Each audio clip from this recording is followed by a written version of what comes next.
ഇലന്തൂർ നരബലി കേസിൽ കുറ്റവിമുക്തരാക്കണമെന്ന പ്രതികളുടെ ആവശ്യം കോടതി തള്ളി. മുഹമ്മദ് ഷാഫി, ഭഗവത് സിംഗ്, ലൈല എന്നിവരുടെ ആവശ്യമാണ് തള്ളിയത്. എറണാകുളം അഡീഷണൽ സെഷൻസ് കോടതിയാണ് പ്രതികളുടെ ആവശ്യം തള്ളിയത്. രാഗിനുണ്ട്. രാഗിൻ, വിവരങ്ങൾ. കേസിൽ തങ്ങൾക്കെതിരെ തെളിവുകളില്ല, മാത്രമല്ല ഈ കുറ്റസമ്മത മൊഴിയടക്കം ബലപ്രയോഗത്തിലൂടെ രേഖപ്പെടുത്തിയതാണ് എന്നതൊക്കെയായിരുന്നു ഈ പ്രതികളുടെ വാദം. അത് കോടതി അംഗീകരിച്ചില്ല.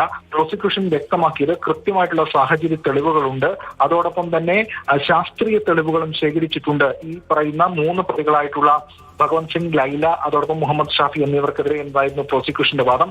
ഇത് കോടതി അംഗീകരിക്കുകയും ചെയ്തു. അങ്ങനെ ഇവരെ കുറ്റവിമുക്തരാക്കണമെന്ന ആവശ്യം തള്ളിയിരിക്കുകയാണ്. ഇതോടൊപ്പം തന്നെ കേസിൽ കുറ്റപത്രം നേരത്തെ കൊടുത്തിരുന്നു.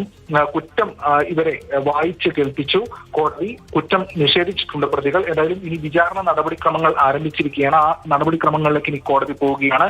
ഏറെ ചർച്ച ചെയ്യപ്പെട്ട വളരെ പ്രമാദമായിട്ടുള്ള ഒരു കേസായിരുന്നു ഇലന്തൂർ നരബലി കേസ്. 2 സ്ത്രീകളെ കൊച്ചിയിൽ നിന്നും പണം വാഗ്ദാനം ചെയ്ത് അവിടെ കൊണ്ടുപോകുകയും ക്രൂരമായ രീതിയിൽ കൊലപ്പെടുത്തുകയുമാണ് ഉണ്ടായിട്ടുള്ളത്. അന്ധവിശ്വാസത്തിന്റെ പേരിലായിരുന്നു ഇക്കാര്യങ്ങൾ ചെയ്തതെന്ന് അടക്കമുള്ള കാര്യങ്ങൾ വെളിപ്പെടുകയായിരുന്നു.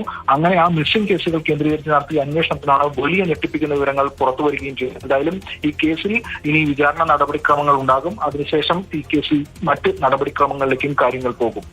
കേരളത്തെ എല്ലാവരെയും നടുക്കിയ ഇലന്തൂർ നരബലി കേസ്, ആ കേസിലാണ് ഇപ്പോൾ കുറ്റവിമുക്തരാക്കണമെന്ന പ്രതികളുടെ ആവശ്യം കോടതി തള്ളിയത്. ആ വിവരങ്ങളാണ് കൊച്ചിയിൽ നിന്ന് രാഗിൻ